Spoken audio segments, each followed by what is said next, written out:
ازيكم عاملين ايه؟ يا رب تكونوا بخير. النهارده جزء جديد من الحكايه اللي بتحبوها، حكايه ليلى. قبل ما ندخل في الجزء ما تنسوش تصلوا على النبي وتعملوا لايك وتسيبوا رايكم تحت في الكومنتات عشان ده بيفرق جدا جدا جدا. عاوزين نوصل الفيديو ده لاكبر عدد ممكن من الكومنتات، ودول جزء من الكومنتات الحلوه اللي بتجيلي دايما على القناه. كنا واقفين في الفصل اللي فات على الدوك لما كان بيدور على ليلى وبيفتكر وقت ما اخوه توفى، وكان بيحاول يعمل تعاقد مع الروح ويسيطر على الوحوش والشؤون اللي بتحصل، وده عشان البلد بتاعته ما تروحش من ايده. يجي وهو نايم وحد بيصحيه وبيسأله اذا كان مستيقظ ولا لا. بيكون الحد ده خالته سيمور. بيقوم من مكانه بتقوله مفيش مشكلة، ممكن ان انت ترتاح ومفيش اي حاجة تعملها دلوقتي. بتقوله ان هي هتعتني بكل حاجة وان هي العيلة الوحيدة اللي فاضلة ليه من دلوقتي. وبتقوله في الوقت الحالي احصل على الراحة وهنتكلم بمجرد استيقاظك. وبيبصلها سيو وقتها على انها شكل والدته تماما. وبيقول استمر عادة الشقوق والوحوش السحرية في النمو بدون القدرة على تشكيل عقد مناسب مع الروح.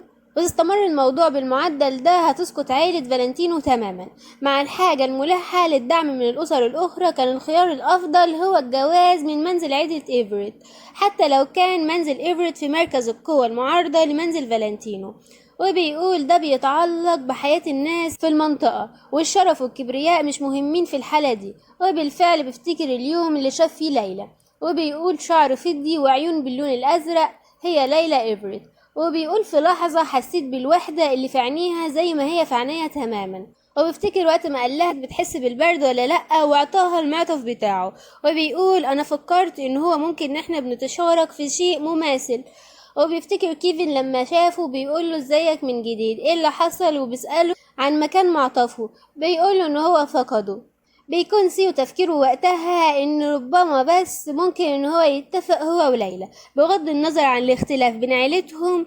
هو لو تمكن من فهم الوحدة اللي شافها في عيونها ممكن يكون هي كمان تقدر تفهمه. وبيقول سيو حتى لو كان مجرد امل احمق هو كان عاوز ان هو يصدقه. وبيفتكر خالته وهي بتقول له بص كده على ده يا سيو، اقرأ.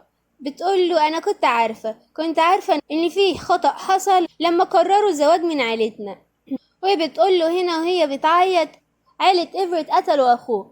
وبتقول إن ليلى كانت عارفة ده واتجوزتك على الرغم من كل ده. وبيفتكر الاحتفال واليوم اللي اتجوز فيه ليلى، وكان شايف دايما أخوه وراها، والسبب ده كان نظرته ليها شديدة العنف. بيقول سيو أنا كنت بعاقب لأني اتجرأت عن البحث عن الراحة والتفاهم بعد البقاء على قيد الحياة لوحدي. هو بيفتكر ليلى لما كانت بتتحايل عليه ان هو يستناها او يسمعها، وهي بتقوله انا مش زي اخواتي ووالدي. هو بتقوله كمان ان هي ما كانتش عاوزة الجواز ده في الاساس، ووقت ما كانت بتقوله ان هي ما اتجوزتش من عيلة فالنتينو عشان تتسبب ليهم في اي ضرر. وكانت بتقوله كمان ان ابوها فرض عليها الجواز ده. كل اللي شايفه وراها هو روح اخوه، عشان كده كان بيبصلها بنظرة وحشة جدا. وكمان لما كانت بتقوله انا عاوزة اوزع الاعشاب الطبية على سكان الاقليم، وبيفتكر رده عليها وقتها لما قال لها انت مش الدوكا فالنتينو، انت بس ليلى ايفريت. وبيبعد ايدها عنه وبيسيبها وبيمشي. وبيقول سيو هنا الايام الجهنمية دي زبالتني تماما. وبيقول كل ما افتكرها بحس ان انا هتجنن، وازاي انا عملتها بالاسلوب ده وبالطريقة دي، وصدقت مجرد شوية ورق، وصدقت ان ليلى متورطة في قتل اخويا. وبيفتكر سيو بعدها بفترة لما قرر انه يكون نفسه ويبعد عن شبح اخوه اللي بيظهر له في كل مكان. وبالفعل بيفضل يحارب في الوحوش ويقاتل بكل جهده لحد ما فعلا بيوصل لطريقة ان هو يعقد فعلا صفقة مع الروح. كان فاكر وقتها ان هو هيكون سعيد، لكن اللي حصل عكس ده تماما. كان هو طول الوقت بيستمر في ان هو يبعد ليلى، واللي عمله ده كان بيخليه دايما يحس بالوحدة، وان هو ما كانش بيبعد عن ليلى بس، هو كان بيبعد عن نفسه شخصيا. وهنا بيكون خلص فصلنا.